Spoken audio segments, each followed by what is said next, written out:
Hello friend, আজকে দেখো আমি যাচ্ছি আমার একটা দাদার বাড়িতে। তো যেই দাদার কথা বলেছিলাম যে হসপিটালে ভর্তি ছিল, তাদের বাড়িতে যাচ্ছে। আজকে তার বার্থডে। তো অনেকটা রাত হয়ে গেছে, সেই কারণে কারণ আমার হাজব্যান্ডের যেহেতু কাজ ছিল, তো কাজ বাজ করেও ডেলিভারি দিয়ে আস্তে আস্তে অনেক দেরি হয়ে গেছে। তো এখন বাজে রাত্রি 8:30, আর আমরা বাড়ি থেকে এখনই বেরাতে পেরেছি। তার কারণ তার আগে বেরাতে পারছিলাম না, যাওয়ার ইচ্ছে ছিল অনেক তাড়াতাড়ি, কিন্তু কিছু করার ছিল না আমাদের হাতে, কারণ সময় খুব কম ছিল। এমনকি আমরা যেতে পারবো বলে জানিও না, ভাবছিলাম যেতে পারবো না। তো যা হোক, বারবার ফোন করছিল। আর দেখো আমরা কথা বলতে বলতে আমরা রোডের দিকে চলে এসেছি, যে আমরা চৌরাস্তা দিকে যাচ্ছি। তো এখন আমরা এখান থেকে চলে যাব তারাতলার দিকে। আর দেখো তারাতলার দিকে কথা বলতে বলতে চলে এসেছে। আর এই দেখো এত জল যাচ্ছে, দেখছো গাড়িটা বৃষ্টি পড়ছে দেখছি, কিন্তু এমন বিচ্ছিরিভাবে গাড়িটা গেল না যে তোমাদের নিজেদেরই মাথা গরম হয়ে যাবে, যে মানুষ কত ছোট লোক হয় যে রাস্তাঘাটে গাড়ি নিয়ে এইভাবেই যাওয়া আসা শুরু করে দিয়েছে। যে বৃষ্টি পড়ছে, যে মানুষ যাচ্ছে দেখি। তো বৃষ্টি আগে আগে আমরা পিছনে পিছনে এরম ব্যাপার, কারণ আমরা যখন ঘর থেকে বেরিয়েছি তখন বৃষ্টি পড়ছিল না, কিন্তু আমরা যত এগাচ্ছি না তত দেখছি গাড়িগুলো ভেজা, রাস্তাঘাটে জল ভর্তি, মানে এদিকে যেখানে যেখানে যাচ্ছি সবে সবে বৃষ্টি থামছে এরকম। তো সেই কারণে আমরা আগে আগে পিছনে পিছনে, বৃষ্টি আমাদের আগে আগে, এইভাবেই চলছে। কিন্তু এই যে মানুষজন যে গাড়ি ব্রিজের উপর থেকেও তো জোরে জোরেই যায় অবশ্যই, কিন্তু এই গাড়ি জল ছিটিয়ে দিয়ে এমন বাজেভাবে যায় না, এইগুলো আমার সত্যি খুব মাথা গরম হয়ে যায় যে মানুষ কীরকম অসভ্য হয়। আর বিশেষ করে এরা জল দেখলে এদের মানে বেশি বিগাড় চেপে যায়, যে জোরে জোরে গাড়ি চালিয়ে চলে যাবে। তো সেইভাবেই যায়। আর এই দেখতে পারলে ওখানে আমাদের এদিকে না অনেকগুলো রেস্টুরেন্টরা সবই আছে। বলেছিলাম ওদেরকে এদিকে আসার জন্য, কিন্তু ওরা যদিও আসতে পারবে না, সেই কারণে। এইটা দেখো মাঝেরহাট ব্রিজ। আমি তো তোমাদেরকে বারবারই একই কথা বলি, আমাদের যাওয়ার জন্য তারা মাঝেরহাট দুটো ব্রিজে যেতে হয়। তো সেখান থেকে আমরা যাচ্ছি এখন। আমরা আজকে যাচ্ছি বিরাটি। ওই দাদার বাড়ি হচ্ছে বিরাটিতে। তো আজকে বিরাটিতে যাব। সেই দাদাকে আমি হসপিটালে দেখতে গেছিলাম, আর তারপর তার বাড়িতে যাওয়া হয়নি। আমি জানিও না যে তার শরীরের কন্ডিশন কী আছে না আছে, তবে সে আমাদেরকে তার বার্থডেতে যাওয়ার জন্য তখন বলেনি। সে তার বার্থডে বলেছিল কোনো একটা দোকান ওপেনিং হবে, সে কারণে। কিন্তু যা হোক, আমরা অনেকটা রাত্রিরে, যেদিনকে বার্থডে তার আগের দিন রাত্রে দেখলাম যে দাদার ওয়াইফ, যে দিদি, সে হচ্ছে ছেড়েছে, পোস্ট করেছিল। সেই জন্য, কারণ আমি একটা ডাউট করেছিলাম যে তার বার্থডে ছিল, কিন্তু সে আমাকে কোনোদিনই ধরা দেয়নি যে তার বার্থডে, চায় না সে বলতে। তো এই নিয়ে একটা তার বাড়িতে পার্টি করবে, আনন্দ হবে। আর আমরা ওখানে খুবই আনন্দ করি, কারণ আমার তো নিজের বলতে সেইভাবে কেউ নেই, নিজের হাজব্যান্ড ছাড়া। হ্যাঁ, তবে আমার শ্বশুরের লোক সবই রয়েছে, তার নেই তা না। তো সবাই তো সব সময় ব্যস্ত থাকে, তো ওখানে গেলে আমাদের খুবই আনন্দ হয়।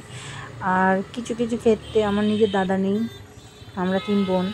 তো সেই জন্য আমি একটা দাদা পেয়েছি, যাকে আমি রাখি, ভাইফোঁটা সবই দিই। আর খুব মজাও হয়, আমরা একসাথে ঘুরতেও যাই। এমনকি আমরা একসাথে ঘুরতে যাওয়ার প্ল্যান হচ্ছে। অবশ্যই যখন ঘুরতে যাব তোমাদেরকে দেখাবো, ওটা একটা সারপ্রাইজ থাক যে আমি কোথায় যাচ্ছি না যাচ্ছি, তখন তোমরা দেখতে পারবে। আর আমি অবশ্যই তখন তোমাদের সাথে শেয়ার করবো কোথায় যাচ্ছি। আর দেখো কথা বলতে বলতে আমরা খিদিরপুরের দিকে চলে যাচ্ছি, কিন্তু আমরা ঠিক নেই, মানে আমি ঠিক জানি না যে কোত্থেকে এখন আমরা যাব। তো খিদিরপুর দিক থেকেই যাব, তার একটাই কারণ, আমরা ধরবো মা ব্রিজ। তো মা ফ্লাইওভার ধরতে গেলে আমাদের খিদিরপুর থেকেই যেতে হবে। দেখো রাস্তা পুরো কাদা, জল। আর এখানে একটা জিনিস আমি তোমাদের দেখাবো, যে কোনো ডিসিপ্লিন নেই, কোনো সিস্টেম নেই, দেখতে পাচ্ছ? মানে যেদিক থেকে আমরা যাচ্ছি ওদিক থেকেই বাইক আসছে। এমনকি এখানে পুলিশ, ট্রাফিক পুলিশ, যে সেই কোনো রুলস মানছে না। তো কি করবে ভাই সবাই? যদি ট্রাফিকই না রুলস মানে, তাহলে তো আনপাবলিক তো রুলস মানবেই না, এটা তো একদম ঠিক। দেখো ট্রাফিক রুলস মানছে না, কিছু না, ট্রাফিকও উল্টো সাইড থেকেই যাচ্ছে। এবার ট্রাফিক যখন উল্টো সাইড থেকে যাচ্ছে, এরাও তখন উল্টো সাইড থেকে যাচ্ছে। যদি একটা ট্রাফিক উল্টো সাইড থেকে যেতে পারে, তাহলে কেন এরা কেন যেতে পারে না, তাই না? মানুষের তো এটাই বক্তব্য। সিস্টেমটা যদি আজকে আমাদের মানে সরকারি লোক, যে সরকারি মানে একটা পুলিশ, ট্রাফিক পুলিশ, সে যদি এই সিস্টেমটা ভেঙে ফেলে, তাহলে তো স্বাভাবিক ব্যাপার, সবাই এই সিস্টেমটা ভেঙে ফেলবে। তো দেখো আমরা কথা বলতে বলতে চিড়িয়াখানার সামনে দিয়ে চলে যাচ্ছি। আর তোমরা যারা চিড়িয়াখানায় এসছো বা আসোনি, যারা এসছো তারা জানিও, আর যারা আসোনি অবশ্যই চিড়িয়াখানায় ঘুরতে এসো বাচ্চা নিয়ে, বা নিজেরাও, ভালো লাগবে। একটু ঘোরা ভালো। আর এই দেখো এটা তাজ হোটেল। তো আমরা এই তাজ হোটেলটার সামনে দিয়ে যাচ্ছি। হ্যাঁ, চিড়িয়াখানার উল্টো দিকে এই তাজ হোটেলটা খিদিরপুরের মধ্যে রয়েছে। আর আমরা এইটা ধরেই এখন ফ্লাইওভারে উঠবো। এটা মা ফ্লাইওভারের জন্য যাচ্ছি আমরা। হ্যাঁ দেখো, মা ফ্লাইওভারে ওঠার জন্য সবাই তাড়াহুড়ো করছে, কারণ দেরি হয়ে গেলে তখন আর উঠতে পারবো না। সেই কারণে, কারণ ওখানে একটা টাইম সবসময় বড় ফ্লাইওভারে তো টাইম থাকেই ওঠার জন্য। তো সেই জন্য আমাদের একটু তাড়াহুড়ো, যেহেতু আমরা বাড়ি থেকে 8:30টায় বেরিয়েছিলাম। আর আমাদের খিদিরপুর থেকে মা ফ্লাইওভারে পৌঁছাতে প্রায় অনেকটাই লেট হয়ে গেছিলো। আর এই দেখো কথা বলতে বলতে আমরা উঠে গেলাম মা ফ্লাইওভারে। আর এই ফ্লাইওভার থেকে ভিক্টোরিয়াটা ভালো দেখা যায়। এই দেখো ভিক্টোরিয়ার চূড়াটা দেখা যাচ্ছে, যেটা হচ্ছে ওই পরী মতো একটা দাঁড় করানো থাকে। তো সেইটা দেখো দেখা যাচ্ছে ভিক্টোরিয়াটা। কেননা ভিক্টোরিয়াটা, কারা কারা তোমরা ভিক্টোরিয়া এসছো বলো। ভিক্টোরিয়াটাও খুব ভালো ঘোরার জায়গা, পিকনিক বলো, আড্ডা মারা, প্রেম করা, গল্প করা, শুটিং, তারপরে তোমার ফটোশ্যুট সবই হয়, ভালো জায়গা। আর আমরা এই যে মা ফ্লাইওভার দিয়ে যাচ্ছি। তোমাদেরকে আমি আগে ভিডিওটা বলেছিলাম যে আমার মাথার ওপর থেকে মা ফ্লাইওভারটা, তো এইটাই সেই মা ফ্লাইওভার। আর এই মা ফ্লাইওভারটা আমাদের কলকাতার মধ্যে সবচেয়ে বড় ফ্লাইওভার। এইটা পুরো আমাদের খিদিরপুর মানে পিজি হসপিটাল ওখান থেকে শুরু হয়, আর এইটা গিয়ে শেষ হয় সেই অনেক বড়। তো এটা সেই নিউ টাউনের আগে, মানে আইটিসির পরে আরও যেতে হয়, তারপরে গিয়ে শেষ হয়। আর আমি দেখো এখান থেকে যাচ্ছি, এই যে এখানে টুইন টাওয়ার, আর এখানে তোমার এটা সবই রয়েছে, এই জাদুঘর, টুইন টাওয়ার, এই যে দেখো টুইন টাওয়ার। আর আমার ঠিক উল্টো দিকেই আইটিসি হোটেল, ঠিক আছে। তো এইখানে দেখো এই ব্রিজটার ওপর থেকে গেলে তোমরা অনেক কিছু দেখতে পাবে। আর এই ব্রিজটা অনেকটাই বড়। তো এই ব্রিজটা দিয়ে তোমার অর্ধেক রাস্তা পৌঁছে যাওয়া যায়।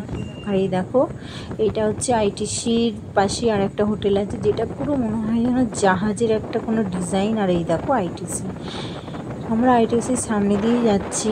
আর আইটিসিটা না আমার রাত্রিবেলা খুব ভাল লাগে, খুব কালারটাও খুব সুন্দর লাগে। তার কারণ ওর কালারটা মনে হবে যেন সেই কী বলবো মাটি কালার, বাট না, আমি দিনের বেলাও দেখেছি ওর কালারটা অ্যাশ কালারের, যার জন্য এরকম লাগে। আর এইটা দেখো আইটিসির সামনে দিয়ে যাচ্ছি। এই আইটিসির পাশেও এই হোটেলটাও খুব বড়, এখানে বিশাল বড় বড় হোটেল। আর এখানে এই হোটেলগুলো একদিনের ভাড়া প্রায় 80 থেকে 90 হাজার টাকা একদিনে, আমি হয়তো কমই বলেছি, ঠিক আছে। এখানে ভাড়া বিশাল, যে কোনো মানুষ হচ্ছে অ্যাফোর্ড করতে পারবে না। যারা বিশাল কোটিপতি বা মানে কালো টাকা, তাদেরই পক্ষে এগুলো অ্যাফোর্ড করা সম্ভব, বা সিনেমা আর্টিস্টরা যাদের বিশাল টাকা তাদের, কারণ কোনো নর্মাল মানুষের পক্ষে এখানে অ্যাফোর্ড করা মানে বিশাল চাপের ব্যাপার। আর এইখানে দেখো এইখানে প্রচুর বড় বড় সব হোটেল দেখতে পাচ্ছ। এখানকার হোটেলগুলো এত সুন্দর লাগে, এত ভাল লাগে, সাজানো গোছানো একদম, মানে টু গুড যাকে বলে, কিছু বলারই নেই। আগে তো ফার্স্ট আমি আইটিসিটাকে দেখে ভেবেছিলাম যে ওটা একটা কোনো বড় হয়তো বাড়ি, মানে হোটেল, ফ্ল্যাট বা, কিন্তু আমার হাজব্যান্ড বললো না, ওটা হচ্ছে তোমার এই কী বলে, ওটা হচ্ছে একটা হোটেল আনছি ও। আর আমরা যেদিনকে গেছি না দিদির বাড়িতে, বিশাল জ্যাম গো। এই দেখো এখানে একটা বাইপাসে ধাবা, যারা তোমরা এই ধাবাটার এখানটা অবধি ওই ব্রিজটা শেষ। এখানে মদের দোকানে আবার একটা ব্রিজে উঠেছি আমরা, মা ফ্লাইওভারটা শেষ করেই তারপর আবার এই ব্রিজটা। আমাদের যেতে যেতে অন্তত 3-4টে ব্রিজ আমাদের উঠতে হয়েছে। তো আমরা এইভাবেই যাচ্ছি, কারণ আর সেখান থেকে তো বারবার ফোন করেই যাচ্ছে ওরা যে কখন পৌঁছাবো, এইরকম একটা ব্যাপার। কিন্তু চেষ্টা তো করছি তাড়াতাড়ি যাওয়ার জন্য। আর এই দেখো এখানে পার্ক দেখছি, এখানে সব বসে বসে কিস করছে, দেখো দূরে দেখতে পেলে ওখানে সব জড়িয়ে কিস করছে। এটা পুরো একদম হয়ে গেছে রাস্তাঘাটগুলো এখন, এত হোটেল রয়েছে, এত রয়েছে, যা না ওপেন পাবলিক প্লেসেই এখন কিস করছে। কি বলবে, এই জন্যই বাচ্চা কাচ্চার এই দুর্দশা, কিছু বলার নেই। সবই দেশ, সবই সরকার এত ছুট দিয়েছে, কিছু বলবারই নেই। আর এই দেখো গিয়েই যাচ্ছি, কী করবো বলো তো। মানে এত রাত হয়ে গেছে আর ইচ্ছে করছিল না আমার যেতে। আমি আমার হাজব্যান্ডকে বলছিলাম যে বাড়ি থাকলেই ভালো হতো। বলছে না, এতবার করে বলেছে সেই জন্য যাই। আমি তোমাদের ওই যে বললাম। আর এই ফ্লাইওভারটাও বড়, ব্রিজটা এটাও অনেক। তো এইভাবেই যাচ্ছি। আমরা এত জ্যাম না, মানে আমি যেতে পারছি না। সব থেকে মজার ব্যাপার কি হয়েছে জানো? সবচেয়ে মজার ব্যাপার হচ্ছে আমাদের যেতে যেতে আমরা এটাই ভাবছি যে আমরা যেতে যেতে না কেক না কাটা হয়ে যায়। তার কারণ আমাদের অনেক দেরি হচ্ছে। যখন 9:30 বেজে গেছে তখনও আমরা এইখানে, তখনও আমরা এই জায়গাগুলোতে। এমন মানে আমি তখনও পৌঁছাতে আমরা পাচ্ছি না। দমদম এয়ারপোর্ট। আর এই দেখো এই জায়গাটা তোমরা সবাই চেনো, এই ঘড়িটা। এখানে তোমরা ঠাকুরও দেখতে আসো। এই জায়গাটা তোমরা সবাই চেনো। আর এই জায়গাটা অবশ্যই কমেন্ট করে বলো যে এই জায়গাটার নাম কি। ঠিক আছে, আমরা এই জায়গা থেকেই পাস করলাম। তো তোমরা অবশ্যই কমেন্টে বলো যে এইটা কী নাম, এই জায়গাটার নাম কি, আর এখানটার ঠাকুর কত ভালো, মানে ফেমাস, আর যেহেতু কত বড় বড় ঠাকুর হয় এখানটা। অবশ্যই কমেন্টে আমাকে জানাবে। আর দেখো আমরা যাচ্ছি ঠিকই, মানে আমার না সত্যি কথা বলতে আর রাত হয়ে গেছিলো বলে আর ইচ্ছে করছিল না, কিন্তু একটা জায়গায় আনন্দ করতে যাচ্ছি। দেরি হলেও কিছু করার নেই। একটু এই হলো তো তবু আমরা একটু ফাঁকা রাস্তা পেয়েছি, একটু হলেও ফাঁকা পেয়েছি। কিন্তু ভিআইপি রোডে যাওয়ার পর না আমাদের এত জ্যাম পেয়েছিলাম যে মাথা খারাপ হয়ে যাবে। মানে তখন ভাবছি যে কি বলবো আর কি করব। তোমরা মানে আমার বিরক্ত শেষ নেই, এরা মনে হচ্ছে। কি বলো বলো তো, কিছু করার নেই, কিছু বলারও নেই। সেই জন্য কত ভাই দেরি হচ্ছে। আমি বলছি আমার বরকে যে আর কতক্ষণ বাকি বলো, কারণ আর কতক্ষণ ধরে যাবে, কতক্ষণ ধরে আমাকেই যেতে হবে। বলছি এই তো আর কিছুক্ষণ, প্রায় অর্ধেকের বেশি চলে এসেছি। আর এই দেখো পুরো রাস্তাটা জ্যাম, যেহেতু বাইক নিয়ে যাচ্ছিলাম তাই কারণে সাইড থেকে যাওয়া যাচ্ছে। আর এখানে এসেই পুরো জ্যামে দাঁড়িয়ে থাকতে হলো। আবার এই চলছি। আর এই বাসটাকে দেখতে পাচ্ছ, পুরো লাক্সারি বাস। এর মধ্যে তোমার আমি একটু যখন বাইকে বসেছিলাম উঁকি মেরে দেখা গেছিলো, তো এখানে বসার সিটগুলোও শোয়া আর ওপরেও ডবল সিট। তো বাসটা যা দেখতে, আর এই বাসটা মনে হয় নতুন হয়েছে, যেটা ওই দেখা যায় যে বাসের ভেতরেই ওয়াশরুম আর সব কিছু, মেবি এইটাই হতে পারে। বাসটা টু গুড, আর কিছু না। আর এই দেখো এইটা হচ্ছে ভিআইপি রোড। আর এইখানে দেখো ট্রাফিকের ছিঁড়ি, সবাই কিন্তু উল্টো পাল্টাভাবে যাচ্ছে, ওভারটেক করছে কুচু। ওরা ওদের ধান্দাতে রয়েছে যে কি করে টাকা ঝাড়া যায়, কি করে টাকা ঝাড়া যায়। মানে ট্রাফিকগুলোকে না কি বলবো, ওদেরকে বোধহয় দাঁড় করিয়ে চত্থাপ্পড় মারে যে এত, তবু ওদের লজ্জা নেই। আর দাঁড়িয়ে মানে মানুষকে এটাই দেখাতে হয় যে দেখো যে ট্রাফিক যদি এরকম করে কি হবে। তো মানুষের তো অ্যাক্সিডেন্ট হতেই পারে না। আর দেখো আমরা আস্তে আস্তে কথা বলতে বলতে আমরা বিরাটির দিকে এগিয়ে যাচ্ছি। আর এখনও বিরাটে এসে আমি যদিও পৌঁছাইনি, বিরাট দিকে এগিয়ে যাচ্ছি। তবে একটা জিনিস দেখলাম আর মনে হয় আমি প্রায় এসে গেছি। যেরকম এই যেখানে হাতি, যে বিশ্ব বাংলার এই হাতিটা, এইটা দেখলে আমার মনে হয় যে না চল আমি অনেকটাই এসে গেছি, আর হয়তো কিছুক্ষণ। কিন্তু যতক্ষণ এইটা আছে ততক্ষণ আমি ভাবতেই পারি না যে আমি এসে গেছি, এরম ব্যাপার। তো যাচ্ছি এইভাবে। আর রাস্তায় দেখো বলছি না আমরা যেদিনকে গেছি এত জ্যাম ছিল। আর এই যে বিরাটি লেখা ছিল তোমরা দেখতে পারলে। আর আমরা এই যে আস্তে আস্তে কথা বলতে বিরাটিতে চলে এলাম। আর বিরাটি যাওয়ার পথে এই ব্রিজটাকে আমাদের যেতে হয়, বা নিচ থেকেও যাওয়া যায়, কিন্তু আমরা এইটার উপর থেকেই যাই, এই ব্রিজটার উপর দিয়ে। আর এখানে দেখো যেতে যেতে তোমাদের আমি কি বলবো, ব্রিজটাতে ভিড় ছিল কিন্তু তাও। আর এই যে বিন্দু বিনাশিনী একটা নার্সিংহোম আছে।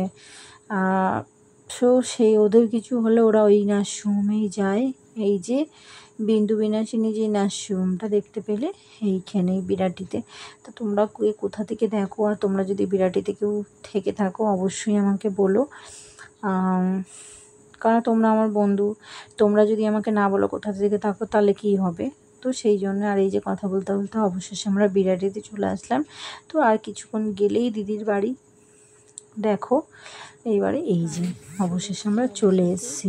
চলো আজকে দিদির বাড়িতে গিয়ে দেখি যে তাদের মুড কীরকম, তাদের চোখ মুখ দেখি, আর তাদের সিচুয়েশান, তাদের হচ্ছে দেখি তারা কি বলছে আর কীরকম তাদের মুড রয়েছে। অবশ্যই তারা খোঁচের লার, মুড একদম পুরো কোথায় যাচ্ছে সে বুঝতেই পারা যাচ্ছে।